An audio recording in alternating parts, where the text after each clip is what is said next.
bilisiginnaa kana saaxileetti jira. Waraanni bilisummaa Oromoo osoo isaan hin bada jedhanii eeganii fi injifannoo isaa dhoksanii amma Finfinnee seenuun raafama bilisiginnaa inumaayyuu ammeesseetti jira. Waraanni bilisummaa Oromoo zoonii giddugalaa yookaan jaalsanyiin hoogganamu eebba jajjabee waraana bilisummaa Oromoo zoonii giddugalaa raawwatee turuun isaa ni yaadatama. Yeroo ammaa kana jaalsanyii yookaan waraanni bilisummaa Oromoo zoonii giddugalaa humna leenjisee fi eebbise kana gara magaalaa Finfinnee fi keessumattuu baay'inaan gara lixa shaggaritti bobbaasuun bakkoota aanaa fi magaalota garaagaraa qabatee jiraachuun isaa beekamaadha. Torbanuma kana keessa lixa kaaba shaggaritti waraanni bilisummaa Oromoo fi humni mootummaa lola godhaniin waraanni bilisummaa Oromoo injifachuun aanaalee kana jalatti kanneen argaman gandoota hedduu to'atee turuun isaa beekamaadha. Kanaanis itti gaafatamtootaa fi bulchitoota gandootaa fi aanaalee kanneenii waraanni bilisummaa Oromoo ari'uudhaan gara magaalaa Finfinneetti akka baqatan godheetti jira. Amma immoo gootichi waraana bilisummaa Oromoo zoonii giddugalaa adeemsa isaa kana gara magaalaa Finfinneetti babal'isuun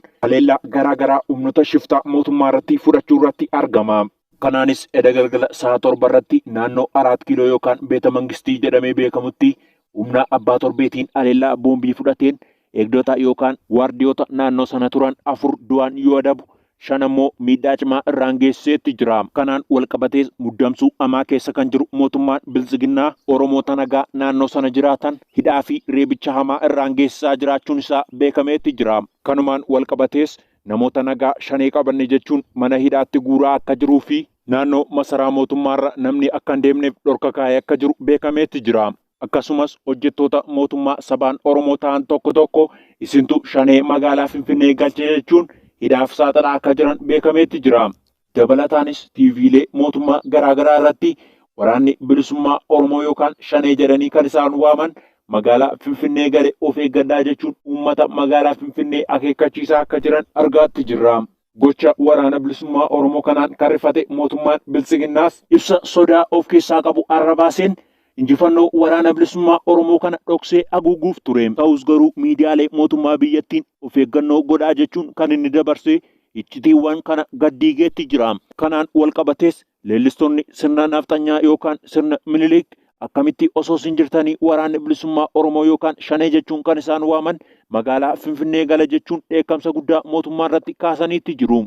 Kanaan walqabatees mootummaan bilisiginnaa namoota afaan Oromoo dubbatanii fi waraqaa eenyummaa naannoo Oromiyaa irraa qaban hedduu gara mana hidhaatti guuraa jiraachuun isaas beekameetti jira. Injifannoo waraanni bilisummaa Oromoo zoonii giddugalaa argate kunis injifannoo boonsaa fi akkaan nama gammachiisudha. Humni waraana bilisummaa Oromoos erga humna mootummaa caalaatti dhufeen booda waraanni bilisummaa Oromoo kan dur ittiin shanee jechaa turanii fi shororkeessaa jedhanii raggaasisan amma nuti obbolaadha galaa jechuun kadhachaa akka jiranis argamaatti jira. Waraanni bilisummaa Oromoo zoonii giddugalaa kan jaalsanyiin hoogganamuu fi magaalaa Finfinnee marsee jiru humni isaa akkaan cimaa dhufuun mootummaatti yaaddoo guddaa uumeetti jira. Waraanni bilisummaa Oromoo gama lixaanis bakkootaa fi magaalota hedduu qabatee kan jiru yoo ta'u, gama lixaatiin mootummaan bilisiginnaa hedduu abdii kutatee kan jiruu fi waraana hedduu achitti bobbaasaa kan jiru ta'uu isaa argaatti jirra. Waraanni bilisummaa Oromoo gama kibbaatiin jirus mootummaa irratti tarkaanfii inni fudhatu cimsee itti fufuun mootummaan kun abdii kutachuun hojjettoota isaa fi qaama nageenyaa guutummaa poolisii Oromiyaa fi humna addaa dabalachuun gara magaalota birootti baqachaatti jira. Mootummaan bilisiginnaas yeroo ammaa waraana bilisummaa Oromoo kan lolaan dadhabe diigumsa gidduutti uumuuf yaaliin inni godhe tokkollee milkaa'aa hin jiru. Akkasumas gocha waraana bilisummaa Oromoo kanaan kan rifatan ganamaaf galgala maqaa waraana bilisummaa Oromoo xureessuurraa deebi'aatti hin jirani. Haa ta'uyyuu malee waraanni bilisummaa Oromoos ta'e uummanni Oromoo kanaaf gurra laachaatti hin jiru.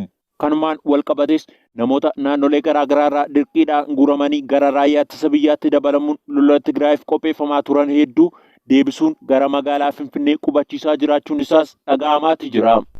Gama biraatiin naannoo lixa Oromiyaa fi kibba Oromiyaa irraa intarneetii muruun sochii waraana bilisummaa Oromoo kana ni daangessina jedhanii kan yaadanii turan ta'uu fi didee waraanni bilisummaa Oromoo zoonii giddugalaa ittumaayyuu jabaachaa dhufuun muddamsuu hamaa isaanitti uumeetti jira.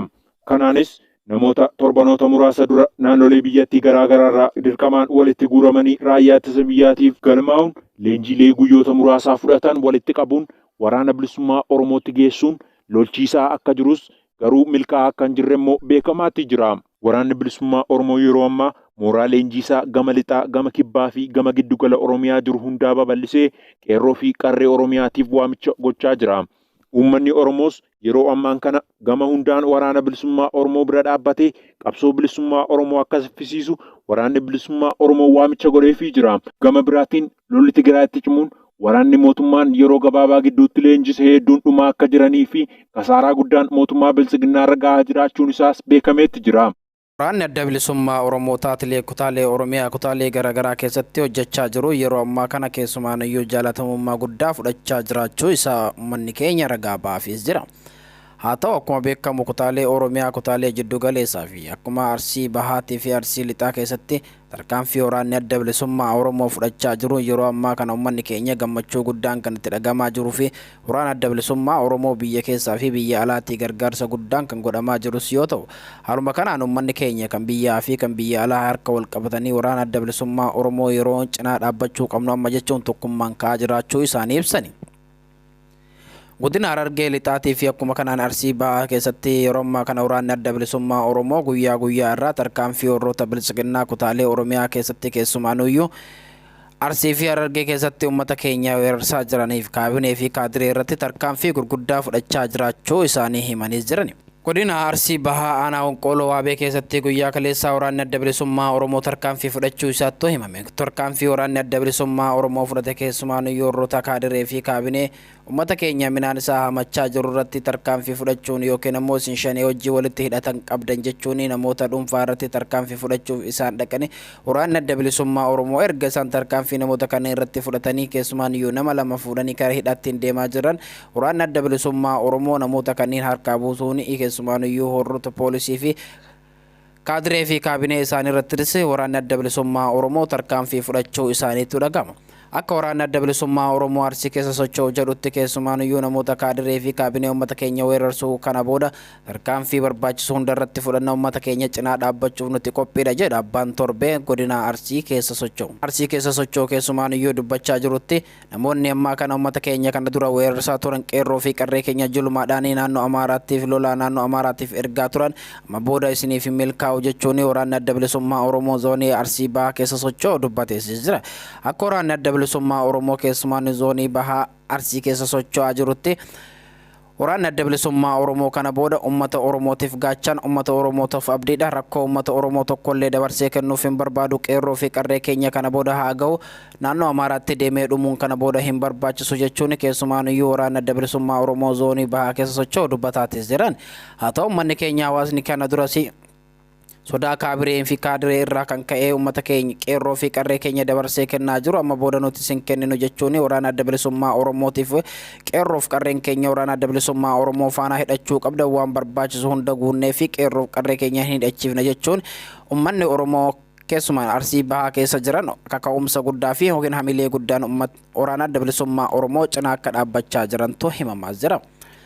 Dhaggeeffattootaa fi daawwattoonni Oromiyaa Miidiyaa Teknooloojii sagantaan keenya guyyaa addaa kana fakkaata sagantaa biraatiin hanga walitti deebinutti oolaa bulaa deebanaa isiniin jenna.